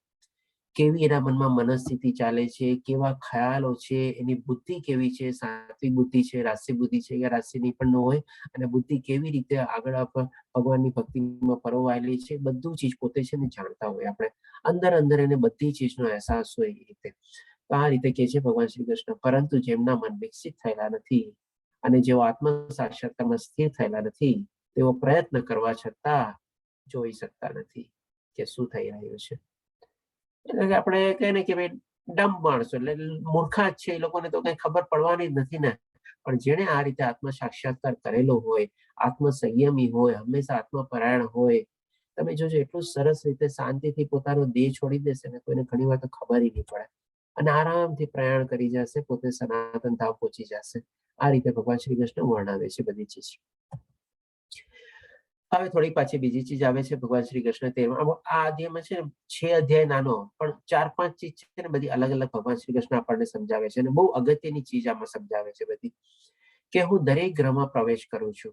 હવે જેમ આપણે માની લો સ્કૂલ કે કોલેજ હોય ને પ્રિન્સિપાલ હોય એને શું હોય એક ક્લાસમાં એન્ટ્રી મારવાનો એને રાઈટ હોય ગમે તે ક્લાસમાં ગમે ત્યારે જઈ શકે પ્રિન્સિપાલ અથવા જે કોલેજનો ડીન હોય કે કોઈ બી હોય વોટ એવર ઇટ ઇઝ એ રીતે તો એ રીતે ભગવાન શ્રી કૃષ્ણ કહે છે કે હું દરેક ગ્રહમાં પ્રવેશ કરું છું એટલે કે જ્યાં જ્યાં એમની ઈચ્છા થાય ડેફિનેટલી જઈ શકે છે. આપણે તો ખાલી અત્યારે પૃથ્વી ગ્રહને જોડકીએ છીએ ને બાકી બધા ઉપર થોડા ઘણા નોલેજ આપણે મેળવવાની કોશિશ કરીએ છીએ પણ એના સિવાય બી ઘણા બ્રહ્માંડો બી છે ને અલગ અલગ બ્રહ્માંડો બી બધા ઘણા એવા ગેલેક્સીના અને બધું છે આપણે જે ભગવાન શ્રી કૃષ્ણ એક શ્લોકમાં સરસ રીતે આપણને સમજાવ્યું છે. અને મારી શક્તિ દ્વારા તેઓ ભ્રમણ કક્ષામાં રહે છે. અહીંયા તેઓ એટલે કોણ? કોઈ કહેશે મને? મારી શક્તિ દ્વારા તેઓ ભ્રમણ કક્ષામાં રહે છે. કેન એનીવન ટેલ મી શું છે તેઓનો મતલબ? અહીંયા ચેટ બોક્સમાં બી લખી શકો છો. હરે કૃષ્ણ.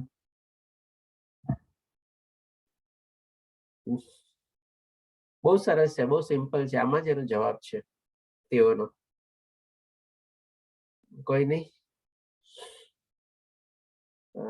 કોઈ કે એક તો જવાબ પ્લેનેટ્સ. હા જી, ગ્રહો. જી હા, ઓકે, વેરી ગુડ, ધન્યવાદ. તો અને મારી શક્તિ દ્વારા તેઓ એટલે કે હું બધા ગ્રહોમાં પ્રવેશ કરું છું અને બધા ગ્રહો ભ્રમણ કક્ષામાં રહે છે. હવે આના સંદર્ભમાં એક આપને કહું જે માની પહેલા એકવાર મેં કીધું હતું કે આપણે સાયન્સમાં ચાર્લ્સ ડાર્વિનની ઇવોલ્યુશન થિયોરી છે ફેલ થાય છે. તો અહીંયા પણ આપણે જોઈએ આમાં ફેલ નથી થતું પણ જેમ કે આઇઝેક ન્યૂટને આપણે જે લો ઓફ ગ્રેવિટેશન ગોઈતો એ લો ઓફ ગ્રેવિટેશન શું એને ગોઈતો પછી જ હતું? એના પહેલા નહોતો? ભગવદ્ ગીતા તો વર્ષોના 2 કરોડ વર્ષ 12 કરોડ વર્ષ પહેલા ભગવાન શ્રી કૃષ્ણ સૂર્ય ભગવાને કીધી છે, પછી મનુને કીધી, મનુ ઈક્ષ્વાકુને કીધી, 5000 વર્ષ પહેલા અર્જુનને કીધી. તો ત્યારે પણ બધા ભ્રમણ કક્ષામાં તો હતા જ. લો ઓફ ગ્રેવિટેશન તો ત્યારે બી હતો. ખાલી આપણને શબ્દો આપ્યા આઇઝેક ન્યૂટને કે ભાઈ અને એક ફોર્મ્યુલા આપી કે ભાઈ કેવી રીતે કામ કરે છે આપણે. તો આ રીતે આપણે જોઈ શકીએ છીએ કે ભાઈ ઘણી બધી ચીજો આપણને આમાંથી મળી જાય છે. ત્યારે બધી જે ચાલે છે આપણે અને જે લો ઓફ ગ્રેવિટેશન અથવા લો ઓફ એનાથી જ આપણે ચાલે છે બધું. લો ઓફ એટ્રેક્શન બી છે, લો ઓફ ગ્રેવિટેશન બી છે. આપણે લો ઓફ ગ્રેવિટેશન સાયન્ટિફિક છે, લો ઓફ એટ્રેક્શન થોડુંક આપણે મોટિવેશનલ છે, એવી રીતે ફરક છે એમાં. એટલે કે આ બધી ભ્રમણ કક્ષામાં રહે છે અને પણ એમની શક્તિ દ્વારા છે. હું ચંદ્ર થઈને હું સગળી વનસ્પતિઓને જીવન રસ પ્રદાન કરું છું. હવે આના ઉપર બી છે ને આજની તારીખમાં બહુ મોટું સાયન્સ આપણે ડેવલપ થઈ રહ્યું છે. જે લોકો ઓર્ગેનિક ફાર્મિંગ ને બધું કરે છે એ લોકોને આ બધી ચીજનું નોલેજ હોય છે. ફોરેન કન્ટ્રીઝમાં તો મેં જોયેલું છે કે આના ઓર્ગેનિક ફાર્મિંગ ઉપર બહુ મોટી મોટી કંપનીઓ ચાલે છે. તમે ગૂગલ સર્ચ નહીં કરજો એમાંથી તમને આ બધું ચીજ મળી જશે. તો એ લોકો શું છે ચંદ્રની જે પ્રકાશ ને બધું હોય, ચંદ્રની જે મુવમેન્ટ હોય છે, અર્ધચંદ્ર, પૂરો ચંદ્ર અને એના પ્રમાણે આપણે સાગરમાં બી મોજા ને બધું આવે છે, ધરતીઓટ ને બધું આવે છે અને એના પ્રમાણે છે ને ઘણી બધી આપણે જે વનસ્પતિઓને બધામાં જે સ્વાદ હોય છે અથવા એ લોકોની જે પેટર્ન ની બધું હોય છે એના પર બહુ મોટો ફરક પડે છે. આપણે એ લોકો આખી ડિટેલ સ્ટડી કરે છે. મેં તો એટલે ડિટેલ સ્ટડી નથી કર્યું, જસ્ટ ખાલી આ શ્લોકના સંદર્ભમાં મેં થોડું ઘણું રિસર્ચ કર્યું હતું. પણ આખું ઓર્ગેનિક ફાર્મિંગનું જે આખું સાયન્સ છે એ આના ઉપર ચાલે છે, આ ચંદ્રની મુવમેન્ટ અને એના ઉપર. કોઈને જો ઇન્ટરેસ્ટ હોય અને સર્ચ કરવું હોય તો કરી શકે છે આપણે.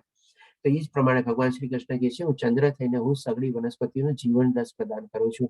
એટલે કે ફ્રૂટ્સમાં ને બધામાં જે રસ હોય છે, કોક ફ્રૂટ તમે જોજો કેટલું મીઠું હોય છે અને એની મીઠાશ કેવી રીતે આવે છે એ આ બધી જે ઓર્ગેનિક ફાર્મિંગની જે લોકો કરતા હોય છે એ પ્રમાણે એ ટાઈપમાં ગ્રો કરે છે.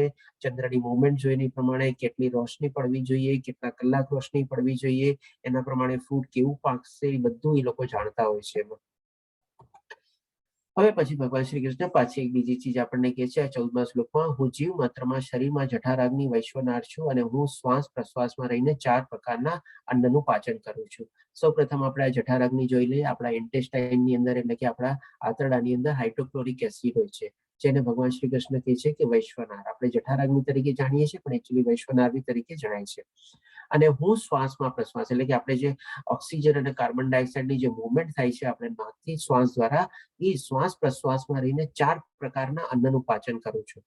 હવે કેવી રીતે આપણે 4 પ્રકાર અન્ન કેવી રીતે આપણે લઈએ છીએ તો કે 4 પ્રકારે લઈએ છીએ આપણે. પેલા આપણે ચબાવીને, પછી આપણે ગળીને, પછી આપણે ચગડીને અને ચાટીને. જેમ કે રોટલી કે શાક એવું કંઈક હોય તો આપણે ચબાવીને દાંતેથી થોડી નાના નાના ટુકડા કરીને આપણે ખાઈએ.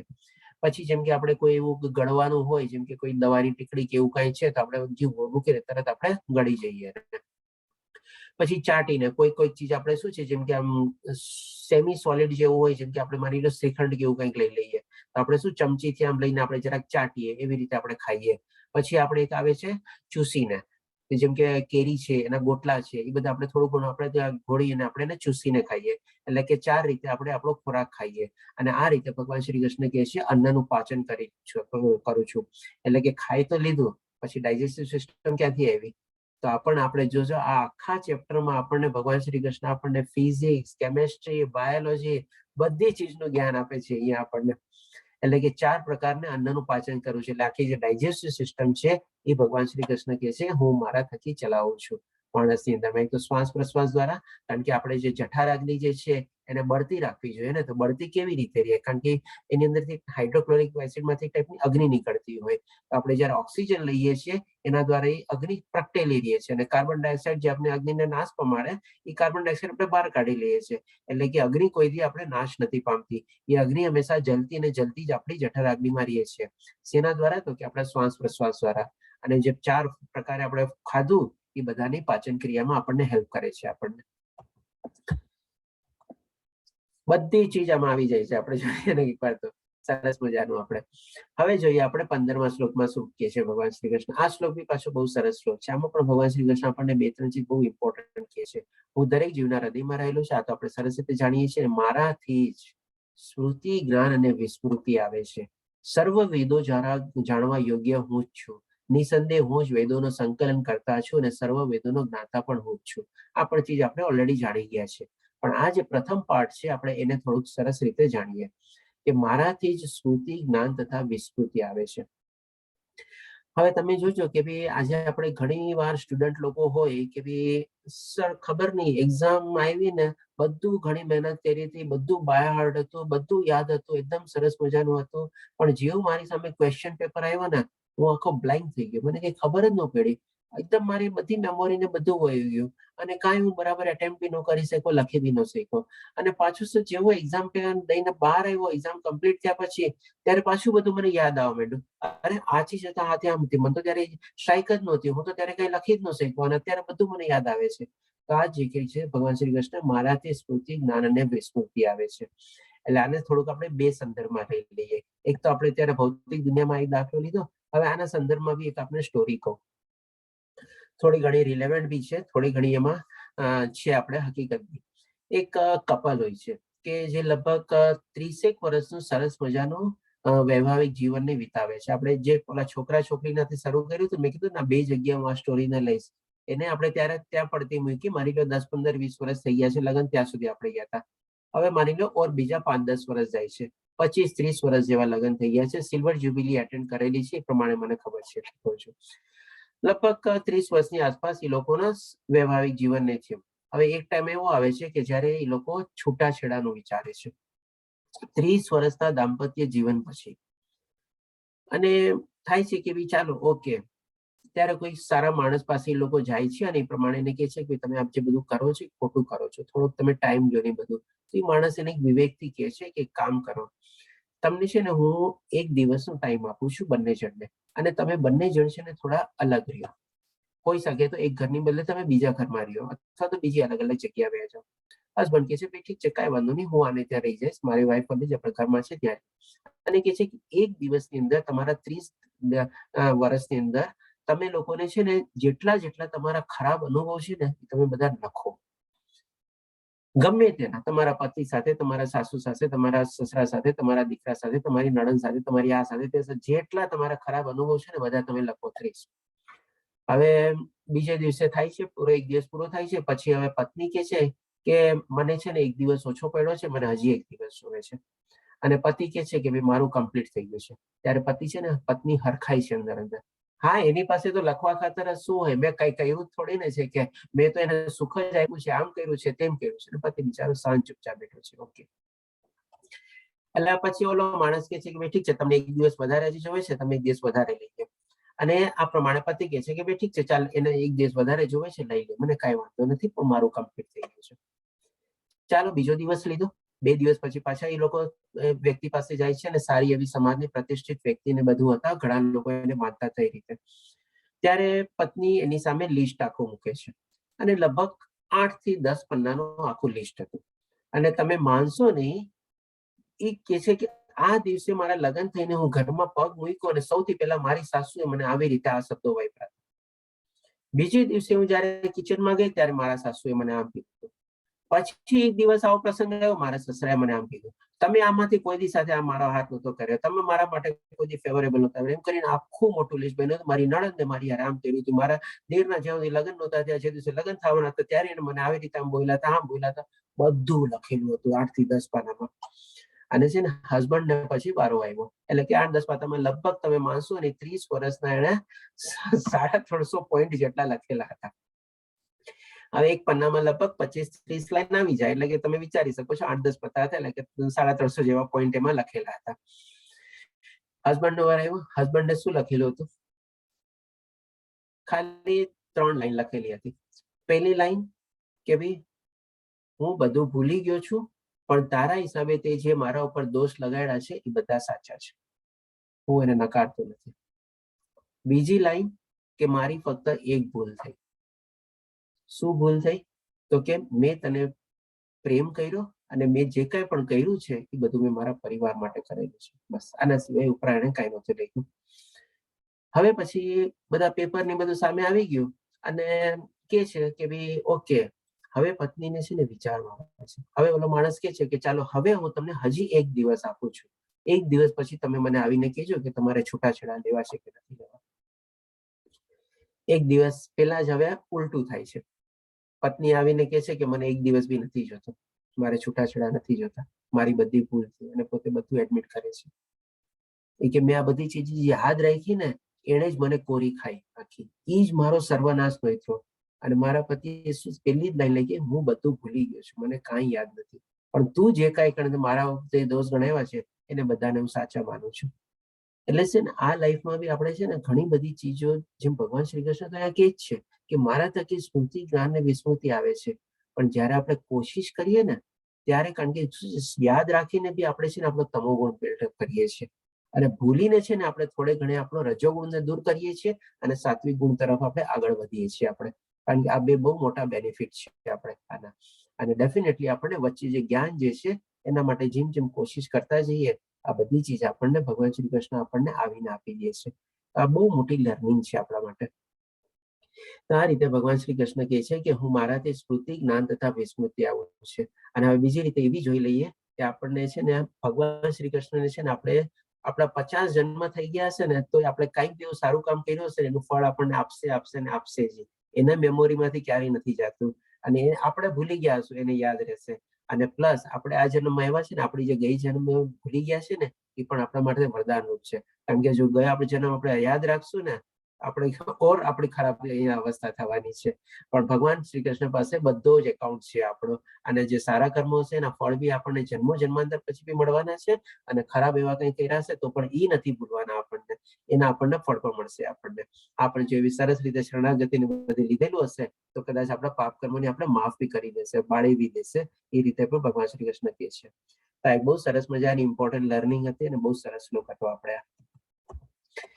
હવે 16માં 17માં હવે આપણે એન્ડ તરફ જઈ રહ્યા છીએ, જેમાં ભગવાન શ્રી કૃષ્ણ આપણને પૂર્ણ પુરુષોત્તમ પરમેશ્વર વિશે કહેશે કે જીવના 2 પ્રકાર છે, ચ્યુત અને અચ્યુત. ભૌતિક જગતમાં પ્રત્યેક જીવ ચ્યુત પતનશીલ હોય છે અને આધ્યાત્મિક જગતમાં પ્રત્યેક ચીજ અચ્યુત હોય છે. આ તો ઓલરેડી જોઈ ગયા છે આપણે કે આધ્યાત્મિક જગત પરમાનન્ટ જ છે અને આ બધી ચીજમાં ટેમ્પરરી છે. ચ્યુતનો મિનિંગ થાય છે કે ભાઈ ટેમ્પરરી અને પેરિશેબલ, એટલે ખતમ થાય એવું. અને અચ્યુતનો મતલબ એટલે કે પરમાનન્ટ અને ઇમ્પેરિશેબલ, જે હંમેશા ક્યારે શાશ્વત છે, ક્યારે ખતમ ન થાય. હવે પછી 17મા શ્લોકમાં ભગવાન શ્રી કૃષ્ણ કહે છે આ બંને ઉપરાંત, એટલે કે ચ્યુત અને અચ્યુત ઉપરાંત, એટલે કે આધ્યાત્મિક જગતમાં બી જે બધું અચ્યુત છે એના ઉપર બી, એટલે કે જેના બધા આપણે અંશ છે, એક પરમ પુરુષ પરમાત્મા છે, જેઓ સાક્ષાત અવિનાશી ભગવાન છે, અને જેઓ ત્રણેય લોકમાં તે સર્વનું પાલન કરી રહ્યા છે. અહીંયા પણ ભગવાન શ્રી કૃષ્ણ ત્રણેય લોક વર્ડ યુઝ કરે છે. ત્રણેય લોક એટલે કયું? પાતાળ, મૃત્યુલોક અને સ્વર્ગલોક ને બધા આવી ગયા એમાં. અને બધાનું સર્વનું પાલન કરી રહ્યા છે, બધાનું ધારણ કરતા ઈ છે, પોષણ કરતા ઈ છે, પાલન કરતા ઈ જ છે, બધાના હિતે છુવી ઈ જ છે, અને બધાનું ઉદ્ગમ સ્થાન બી ઈ જ છે. આપણા બધાના પરમ પિતા પણ ઈ જ છે. આ રીતે ભગવાન શ્રી કૃષ્ણ કહે છે પરમ પુરુષ પરમાત્મા છે. પછી 18મા શ્લોકમાં કહે છે ભગવાન શ્રી કૃષ્ણ હું ઈશ્વર, એટલે કે હવે પોતે પોતાના ઉપર આવી જાય છે. એટલે કે પેલા શું કીધું, અહીંયા તમે જો જસ્ટ આપણે ભાષાને આપણે પકડીએ, આપણે આ બંને ઉપરાંત એક પરમ પુરુષ પરમાત્મા છે. એટલે કે હજી સુધી ભગવાન શ્રી કૃષ્ણ કહેતા નથી કે પરમ પુરુષ પરમાત્મા હું જ છું, પણ પછી નેક્સ્ટ શ્લોકમાં જઈને ક્લિયર કરે છે કે જેવો અહીંયા આપણે એટલે કે જેવો કરીને યુઝ કરીને એમ કહેતા કે હું સાક્ષાત અવિનાશી ભગવાન છું, અને જેવો અહીંયા પણ જેવો તે ત્રણેય લોકમાં સર્વનું પાલન કરી રહ્યા છે. પછી અહીંયા આવીને કહે છે કે હું છું પોતે, એટલે કે હું ક્ષર તથા અક્ષર બેઉથી પર છું, તેથી હું સર્વોત્તમ છું. તે કારણે આ જગતમાં તથા વેદોમાં પરમ પુરુષ તરીકે પ્રખ્યાત છું. એટલે કે અહીંયા ભગવાન શ્રી કૃષ્ણ પોતાને પૂર્ણ પુરુષોત્તમ પરમેશ્વર તરીકે ઇસ્ટાબ્લિશ કરે છે અને વિથ ડેફિનેશન ની બધાની સાથે એકદમ સરસ રીતે સમજાવે છે. હવે આમાં પણ એક આપણે સરસ મજાની લર્નિંગ છે કે જ્યારે ભગવાન શ્રી કૃષ્ણ દેહધારી રૂપમાં દ્વિભુજિયા રૂપમાં અર્જુનની સામે આ બધું કહી રહ્યા છે અને અર્જુન સાંભળી રહ્યો છે, હવે એના તરફથી આપણે સમજી શકીએ છીએ કે ભગવાન છે ને નિરાકાર નથી અથવા નિર્ગુણ નથી, કારણ કે ભગવાન શ્રી કૃષ્ણ પોતે કહે છે કે ક્ષર અથવા અક્ષર બંનેથી ઉપર છું અને હું સર્વોત્તમ છું. અને આ જ પ્રમાણે ભગવાન શ્રી કૃષ્ણ બી એટલે કે શક્તિની પાછળ શક્તિમાન રૂપે ભગવાન શ્રી કૃષ્ણ પોતે છે, અને તે કારણે આ જગતમાં બધા વેદોમાં પરમ પુરુષ તરીકે પ્રખ્યાત છું. આવી જ રીતે હવે ભગવાન શ્રી કૃષ્ણની બધા સ્તુતિ કરે છે. અહીંયા આપણે બ્રહ્માજીની સ્તુતિ છે, ઇવન શંકર ભગવાન બી કૃષ્ણ ભગવાનની સ્તુતિ કરે છે જ્યારે પાર્વતી માતા એકવાર પૂછે છે ત્યારે. અને એવી જ રીતે પછી 19મા શ્લોકમાં ભગવાન શ્રી કૃષ્ણ કહે છે જે કોઈ મનુષ્ય સંશય નહીં થાય, કોઈ પણ ડાઉટ કન્ફ્યુઝન કાંઈ ચીજ નહીં, મને પૂર્ણ પુરુષોત્તમ પરમેશ્વર તરીકે જાણે કે જે છે બધું ઈ છે, બધું એના થકી જ છે, આપણે બધું જે છે એના થકી જ થાય છે, ઈ જ કરતા બધું છે, એવી રીતે જો જાણી લઈએ આપણે, તે બધું જાણનારો છે. માટે એટલે કે આ જે રીતે જાણતા હોય એને ભગવાન શ્રી કૃષ્ણ કહે છે જાણનારો છે. માટે હે ભરતપુત્ર, તે મનુષ્ય મારી પૂર્ણ ભક્તિમાં પરોવાઈ જાય છે. એટલે કે આ પછી શું કરે છે અલ્ટિમેટલી બેન તને ખબર પડી ગઈ છે કે ભગવાન શ્રી કૃષ્ણની પ્રાપ્તિ મારું પરમધામ જ છે અને એને પ્રાપ્ત કરવા માટે ભક્તિમાં પરોવાનું છે, એટલે કે પૂર્ણ ભક્તિમાં પરોવાઈ જાય છે. હવે છેલ્લો શ્લોક છે જેમાં ભગવાન શ્રી કૃષ્ણ કહે છે હે નિષ્પાપ, આ વૈદિક શાસ્ત્રો સર્વાધિક ગુપ્ત ભાગ છે, એટલે કે સૌથી ગોપનીયમાં ગોપનીય જ્ઞાન અથવા ગુપ્તમાં ગુપ્ત જ્ઞાન અથવા સર્વોચ્ચમાં સર્વોચ્ચ જ્ઞાન જે હતું એ ભગવાન શ્રી કૃષ્ણે આપી દીધું. આમાં 3 ચીજ આપણે જોઈએ છીએ કે ભગવદ્ ગીતામાંથી આપણને જે ક્યાંય નથી મળતી પણ ભગવદ્ ગીતામાંથી આપણને મળે છે. એક તો શું કે આપણે શરીર નથી પણ આત્મા છીએ, અને પ્લસ આપણા દરેકના હૃદયમાં પરમાત્માનો અંશ આત્મા રહેલી છે આપણે, અને પ્લસ કે ત્રીજું આપણા જીવનનું લક્ષ્ય શું છે, તો આપણા જીવનનું લક્ષ્ય શું છે તો કે ભાઈ ભગવાનની પ્રાપ્તિ, આપણે કે બેક ટુ ગોડ, આપણે એમને ત્યાં પહોંચવાનું છે. આપણે આ ચીજ લઈને શરૂઆત કરી હતી અને એ ચીજ લઈને આપણે એન્ડ પણ કરીએ છીએ. એટલે કે 3 આપણને સૌથી ગુપ્ત ભાગ આપણને જાણવા મળે છે ભગવદ્ ગીતામાંથી. અને હવે પ્રગટ કર્યો છે જે કોઈ મનુષ્ય આને સમજી જાય છે તે બુદ્ધિમાન થઈ જશે અને તેના પ્રયાસો સંપૂર્ણ થઈ જશે. પ્રયાસો એટલે ક્યાં, તો કે ભાઈ આવી રીતે જો કેટલા પ્રયાસો કરવાના છે, સ્ટાર્ટિંગમાં ઓલો શ્લોક બી યાદ કરી લો, જે બેઝિક રિક્વાયરમેન્ટ છે આપણે ફરીથી રિપીટ કરું છું, આપણે રાગ દ્વેષ ક્રોધ છોડવાનો છે, અહંકાર છોડવાનો છે, શરીર સુખ ઇન્દ્રિય સુખ માટે બધા મોહ ને બધા આકર્ષણો છે એનાથી આપણે પરે થવાનું છે. પછી આપણે શરણાગતિ લેવાની છે, શરણાગતિ આપણે સ્વીકારી જાય પછી આપણે ભક્તિમાં આપણે આગળ વધવાનું છે. એટલે કે આ બધા પ્રયાસોમાં આવી ગયું આપણે, અને ભગવાન શ્રી કૃષ્ણ કહે છે કે આના પ્રયાસો સંપૂર્ણ થઈ જશે. એટલે કે સંપૂર્ણ થઈને શું થશે તો કે ભાઈ આપણે ભગવાનની આપણી પ્રાપ્તિ થશે, આપણે બેક ટુ ગોડ જે આપણે સનાતન ધામમાં પહોંચવાનું છે. અને બેની કમ્પેરિઝન બી આપણે સરસ રીતે આમાં કવર કરી દીધી. તો અહીં આપણે 15મો અધ્યાય પૂરો થાય છે.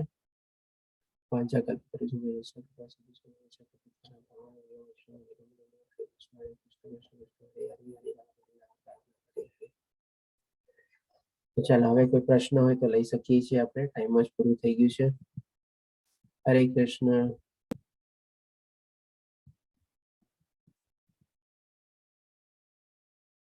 કોઈ પ્રશ્ન?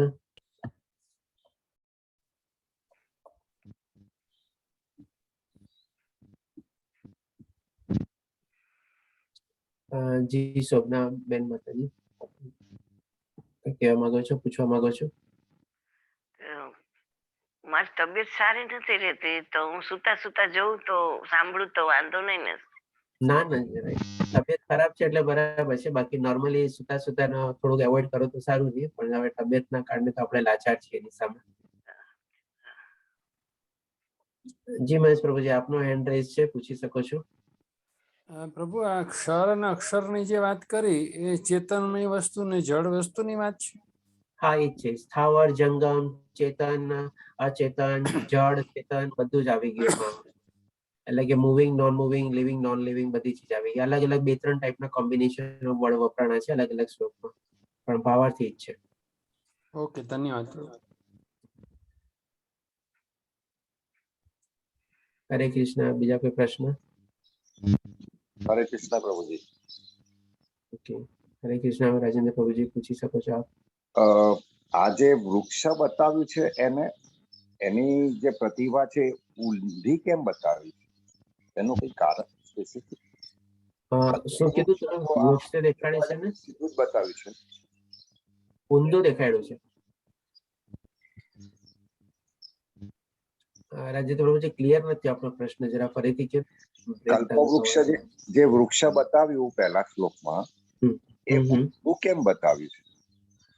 એ ઊંધું એટલા માટે બતાવ્યું છે કે ભગવાન શ્રી કૃષ્ણ પોતે કહે છે કે એના મૂળિયા ઉપરની તરફ છે, એટલે કે એવી ટાઈપનું કલ્પના કરવાનું છે જે વાસ્તવિક નથી, એટલા માટે સમજાવે છે આપણને.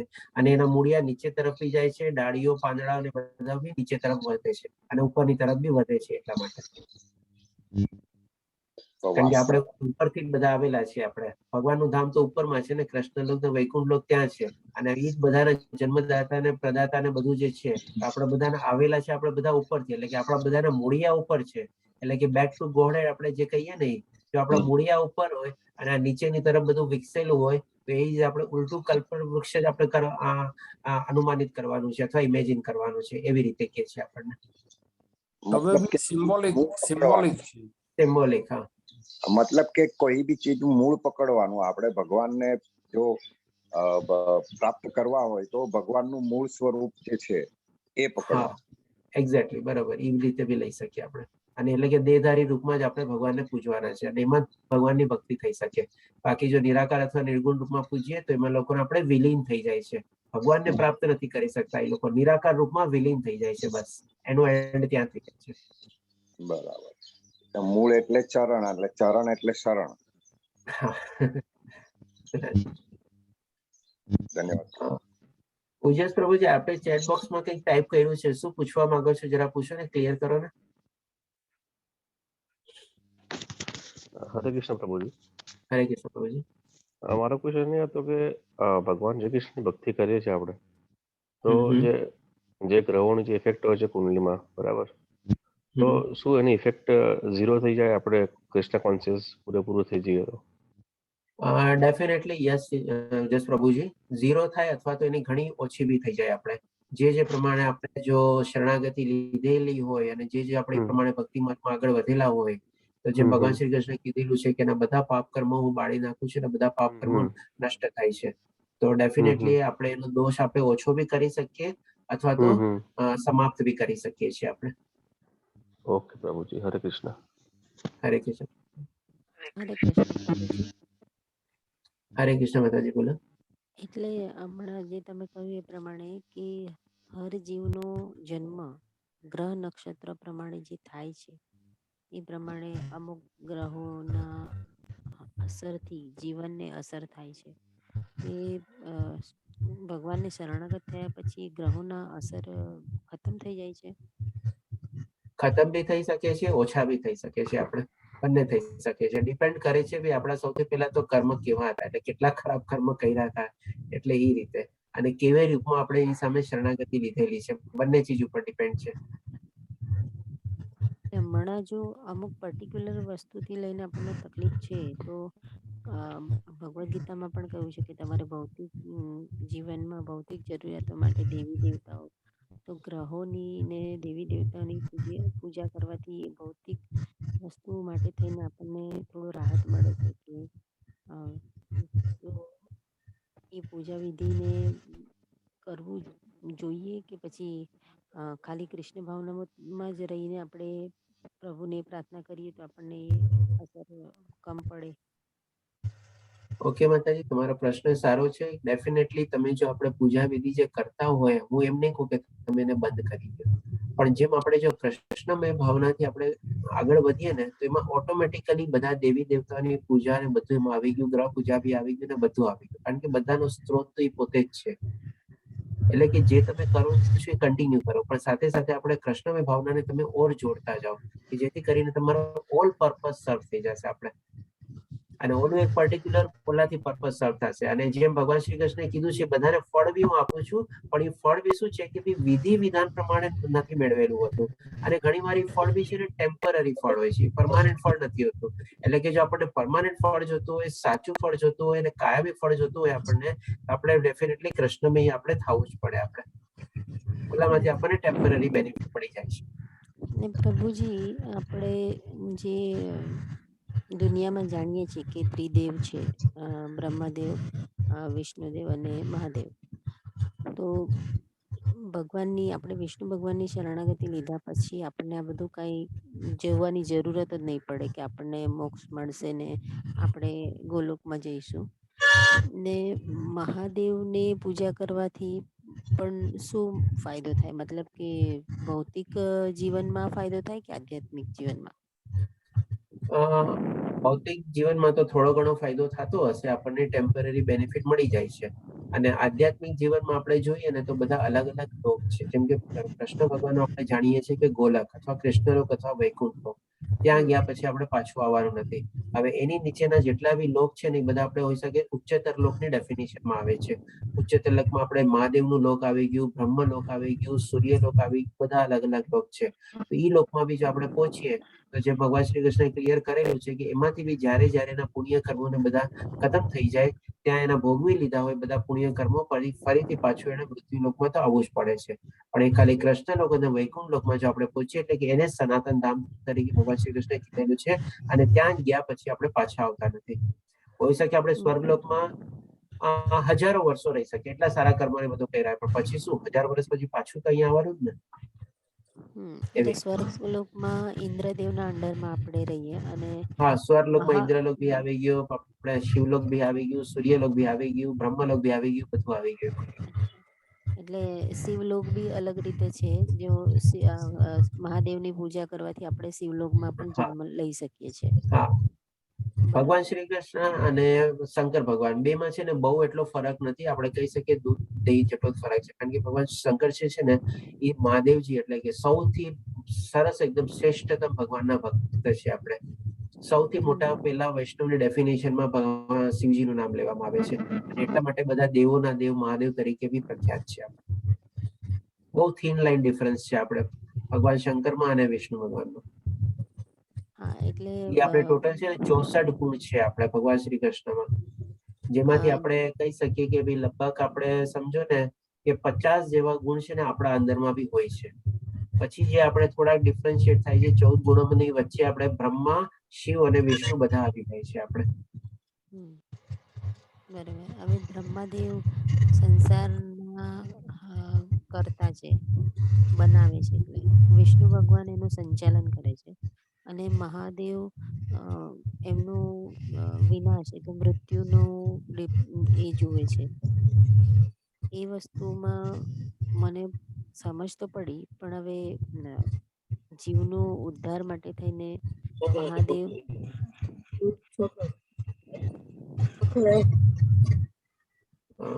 જીવના ઉદ્ધાર માટે પછી શું આગળ સંભળાયું નહીં તમારું? હા, થોડુંક લાઉડલી બોલો. બેકગ્રાઉન્ડ અવાજ આવે છે એટલે હા, હું અટકી.